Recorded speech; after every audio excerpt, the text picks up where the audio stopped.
All right, everybody, welcome back into cherry picking. Today's video, we're going to be looking at the second half of the season, or should I say after the All-Star break. You know, we went into some players to buy low on, sell high on when it started into the new year here, into 2024. But now from the All-Star break, you know, we have a couple of days off here where we're going to have no new stats coming in. So it's good to break down where some players are right now. And then I'm going to go down position by position throughout this week, give out 7 forwards that I think you should trade for right now for the rest of the playoffs or for the rest of the season before your fantasy hockey player trade deadline, which is usually right around the end of February, beginning of March. I think the Yahoo standard one is February 28th.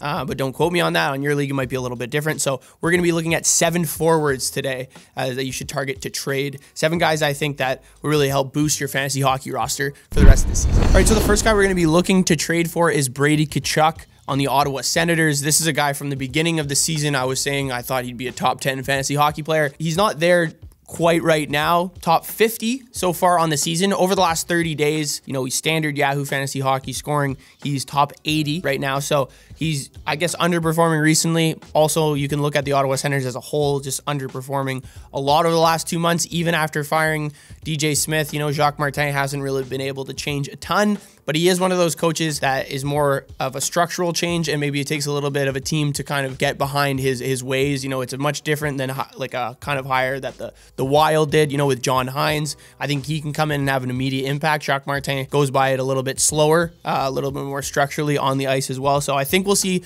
the Senators perform a lot better in the second half of the season here. They have a much easier schedule as well. The one thing I will say about Brady Tkachuk, his last 30 days, or since December 1st, excuse me, he's 13th in expected goals for. So continues to create a lot of offense. We've seen him really high in this category for the last 2 seasons. Over his last 28 games, he does have 23 points. So I wouldn't say it's like a buy low opportunity, just a guy I think you should really try to get on your team. I think he'll outperform his first half of his fantasy hockey season. And one thing that kind of goes with that, out of the players with over 100 shots since December 1st, only 2 have a shooting percentage less than 9%. And it's him and John Tavares. John Tavares had a shooting percentage of 6%. But to Tkachuk, the one thing with Tkachuk, you know, 4th in shots on goal over that span as well. 112 shots, so the 4th most in the NHL. He's also top 15 in individual scoring chances. So the opportunities are there. He just can't find the back of the net right now, but I think that'll change considering how easy the Senators' schedule is for the remaining of the season. And you have to know, too, the Senators, along with the Oilers, have the most games left remaining on their schedule with 37 games left. So that's obviously a big thing to look at. He's obviously very important and huge for people in bangers leagues as well, with the amount of hits, block shots. He just plays in every scenario for the Senators team too. So, you know, been a little bit underperforming the last 30 days. Top 80 in terms of fantasy hockey points scored, top 50 so far in the season. I can see him jumping in the top 25 when it's all said and done. So definitely try to get Brady Tkachuk on your team before the trade deadline. All right, so the next guy we're going to be looking at, I kind of mentioned him in talking about Brady Tkachuk, but that's John Tavares on the Toronto Maple Leafs. Definitely over the last 2 months, a huge disappointing stretch for him after starting the season pretty well off and having a really good year last season. But there's a couple reasons why I think he can definitely bounce back from this. So he's top 75 on the season in fantasy hockey points scored over the last 30 days. You know, he's outside the top 250, so really been underperforming recently, but it's time to buy the dip on him. If you look at his numbers since December 1st, they're really encouraging. First in expected goals for amongst the entire NHL and only had 15 points in that 26-game stretch. He's top 10 in shots with 100 plus. First in high danger chances created since December 1st. 4th in just total scoring opportunities and 6% shooting percentage, which I mentioned alongside Brady Tkachuk. A very low number for a guy who's consistently been at 13, 12% over the course of his career as well. The Leafs do have a relatively hard schedule, I would say, remaining. They still have to do a big Western Conference road trip or play a lot of Western Conference teams, excuse me. But this team will continue to perform well offensively. Tavares has just been on the shit end of the stick, I would say, recently amongst the the top 4 there with Marner, Nylander, and Austin Matthews. But the Bertuzzi, Tavares, Nylander line have the highest expected goals for percentage on the team this season.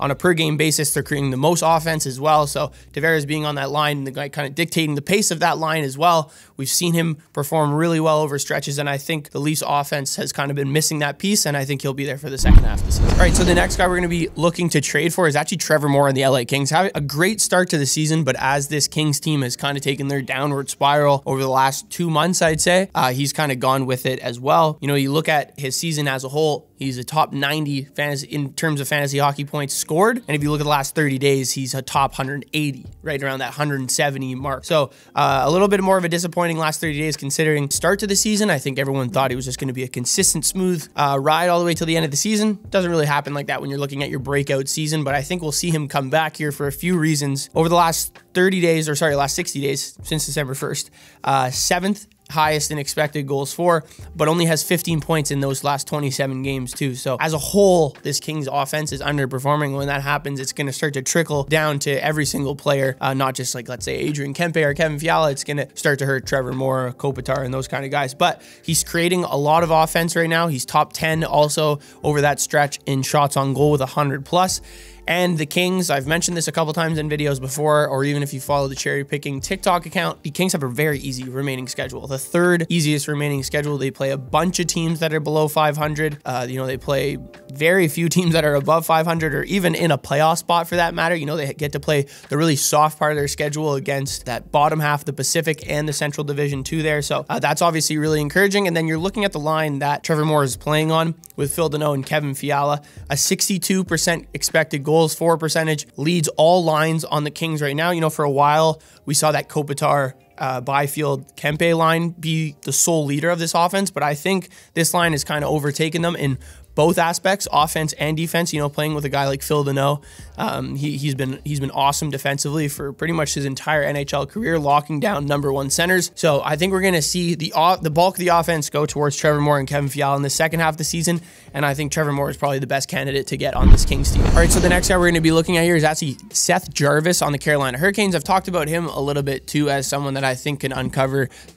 just a better half of the season in that second half, and I think he continues to show those numbers here. So if you look at his season total and his last 30 days, they're very similar. He's right around the 75th ranked fantasy hockey skater in terms of points scored at this point. Over the last 60 days since December 1st, top 20 in expected goals for, 6 goals, 20 points in that 26 game stretch as well.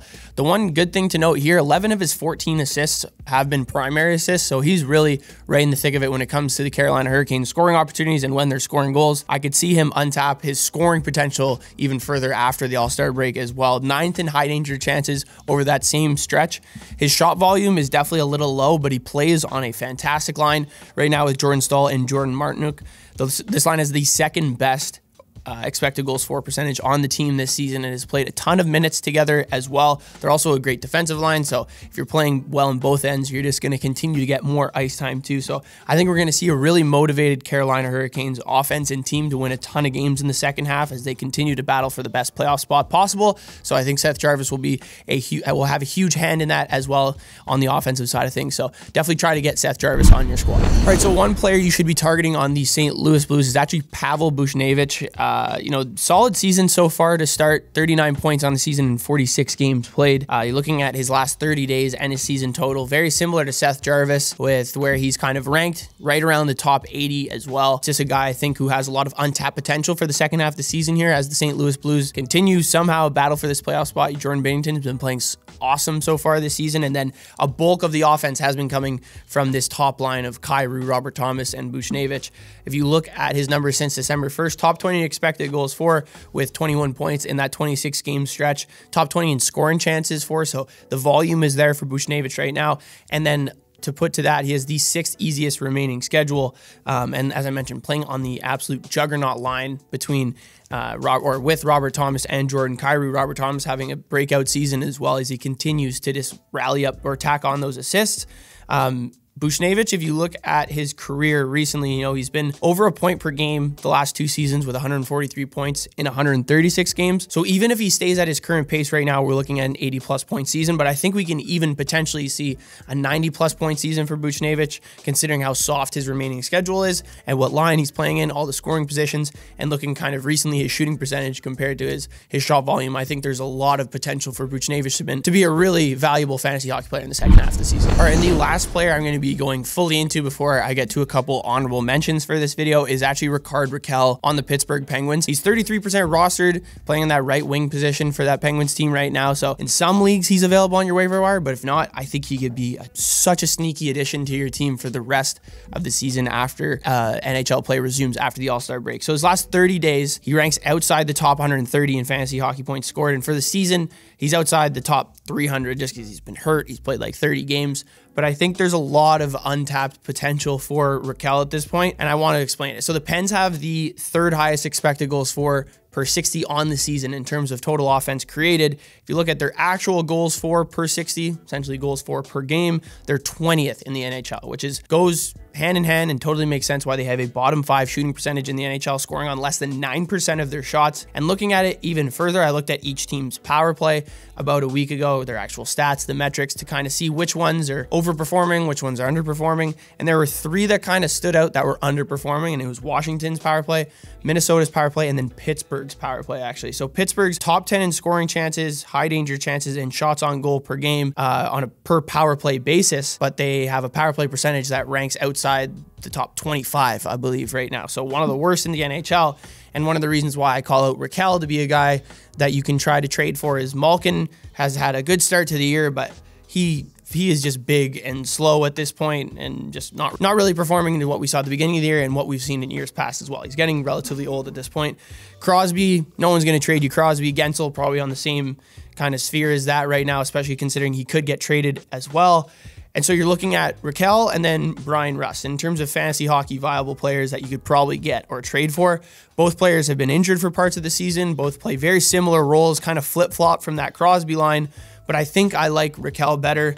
And the biggest reason, he actually leads their power play in expected goals for per game on the man advantage. So he's creating a ton of offense when he is put on that first power play. And like I mentioned with that top line, him and Rust also alternate on that first and second unit as well. You know, kind of on that left side, even being put on the half wall a little bit. So Rakell and Rust, as I mentioned, have switched between those two lines. We saw Rakell was on that first line with Crosby and Gensel up until about a week and a half ago. And like before that stretch, he was playing awesome. He had 12 points in 12 games played. He's playing consistently 19 to 20 minutes per game as well, other than maybe 1 or 2 games. And now Rust is back on that top line. But looking at these numbers, I can't imagine we're going to see Rust stay there forever. Like if there's any sort of dip on that line, it's clear Sullivan just takes no bullshit and just changes it right away. So I think Rakell, you know, considering his production over the last month and a half, will get more of a shot on that first line. Will continue to play on that top power play and then therefore just be a really solid fantasy hockey option for the second half of the season. So he's been underperforming, and I think it's time he kind of takes it to the next level here as the Penguins continue, like the Hurricanes and every other team that's competing for a playoff spot. You know, every win matters. So Rickard Rakell, definitely a guy I would be looking to get on your team for the rest of the season. And just quickly before we end the video, 2 honorable mentions that I think you guys could also trade for but didn't really crack the full breakdown list, I would say, is Cole Caulfield.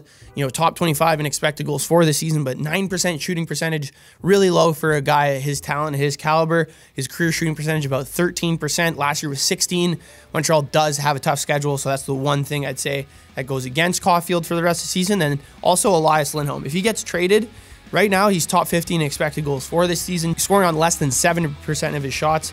He has a career shooting percentage of about 12%. We also saw him like 2 seasons ago for Calgary have a 40-goal season with a 17% shooting percentage. So he's capable of it. Just doesn't seem like Calgary's the right fit for him anymore. So if he does get moved to the right team, Vancouver or something like that, I think he could definitely excel in a role like that. So Elias Lindholm and Cole Caulfield, 2 honorable mentions. Thank you guys so much for tuning into the video. Be sure to like, comment, and subscribe. Let me know what you guys thought of these 7 players to add after the All-Star break, and I'll see you guys in the next video.